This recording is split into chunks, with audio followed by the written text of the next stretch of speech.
my Seahawks, which I thought they were going to turn a corner in beating the Browns. It was a great win. I was there, felt the energy. Bill Nye, the science guy, raised the 12th man flag. Hey.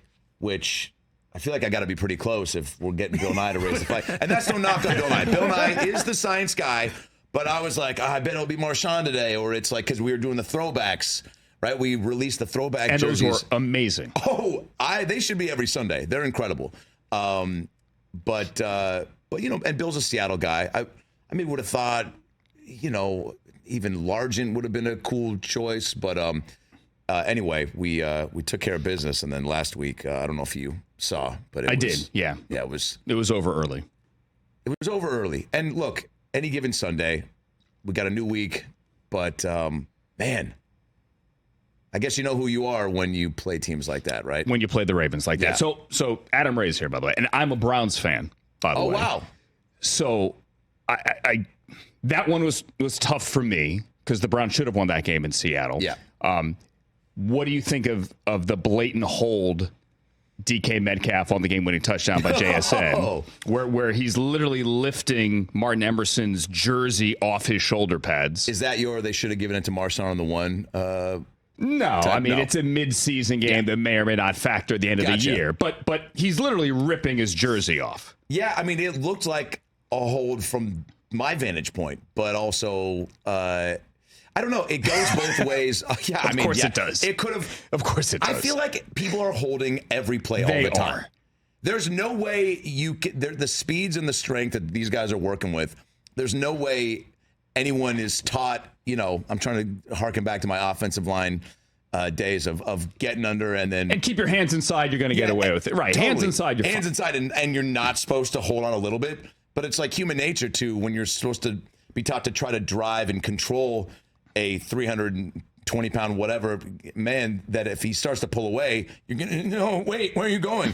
And, and add on top of that, what if you have abandonment issues? Then you're just like, no, you're holding on for your life. My dad left when I was 9. I mean, so if I was still playing football, I didn't because I quit to play Danny Zuko in Greece my sophomore year of high school and tried to make a joke about it, too. I went up to my coach, and I was like, Coach, I can't play this year. I can't memorize the playbook. I got to memorize the lyrics to Grease Lightning. And he was just like, in so many words, get out of my office. And then he brought his kids to the Sunday matinee, and he saw me wearing all this makeup and a leather jacket, and he was just like, well, you didn't suck.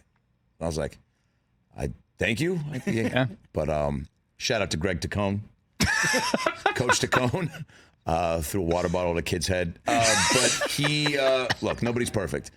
But I think I think it could have gone either way. But I think DK, thank God it didn't go against him, because I don't think he can handle any more. Like, what is DK doing? Another fine and another, what are you? How do you Not feel that he would have been fined for that. I don't think so. How do you feel about DK just, kind of having a I am who I am type attitude? I play how I play. If you're going to get upset that I, get a little too emotional.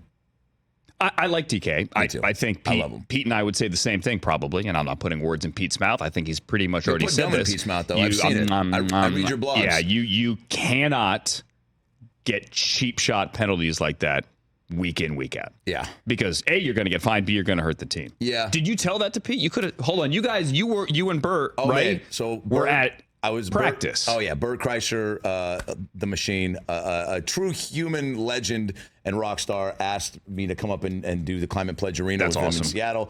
And then the day before, he's like, we're going to go to Seahawks practice. And I was like, get out of here, dude. And I didn't know what that really, contained, but we caught kickoffs. DJ Dallas was out there letting us catch some balls. And then Pete came and talked to us for about 20 minutes. And they had DK and Gino and Gino walked through the hallways at one point. And he was like, don't I know you? And I was like, I think I saw some YouTube video. I was like, yeah, man. And then he was super great. And then Steve Rabel, who's the Seahawks, voice of the Seahawks, is a buddy of mine. And it was cool because I'd met Pete and I tried to, in so many ways, let him know I was at SC while he was there. I was at SC 01 to 05 during the 30 for 30 Trojan War, like that whole time. And then so Pete going to Seattle was such a special thing. So I tried to relay that all to him. And he made some joke to us. We were like, you coming to the show? He's like, no, I'm going to go see the Taylor Swift movie tonight. And then we didn't laugh, and he was like, I'm joking, guys. And then we all nervously like, yeah, of course you are. Nothing's anything wrong with that. Yeah, of course. He could have done it. And then he made some Tay-Tay reference later, but I'm talking to Rabel because he'd interviewed Pete, and Pete just comes by on a scooter. You know, he famously scooters around the Seahawks facility. I mean, he's agile as all hell, but he just scooters around to get from. He's just always moving and shaking. And so he comes by and he just goes, Adam, and he remembers my name and didn't give me a hard time right after I had told him that I knew his daughter from USC, and I tried to let him know that without. I was like, I know your daughter from college. I know that happened, but I know, so, and I think he, took it at face value. And so he scoots by and he grabs my phone and he goes, Adam, what are you still doing here? What are you still doing here? And I was like, you remember my name? And then I was talking to Steve Rabel. So I was like, I'm actually talking to Steve Rabel, which made me look cool in front of Pete. And he goes, Steve, leave him alone. I'm talking to my new best friend.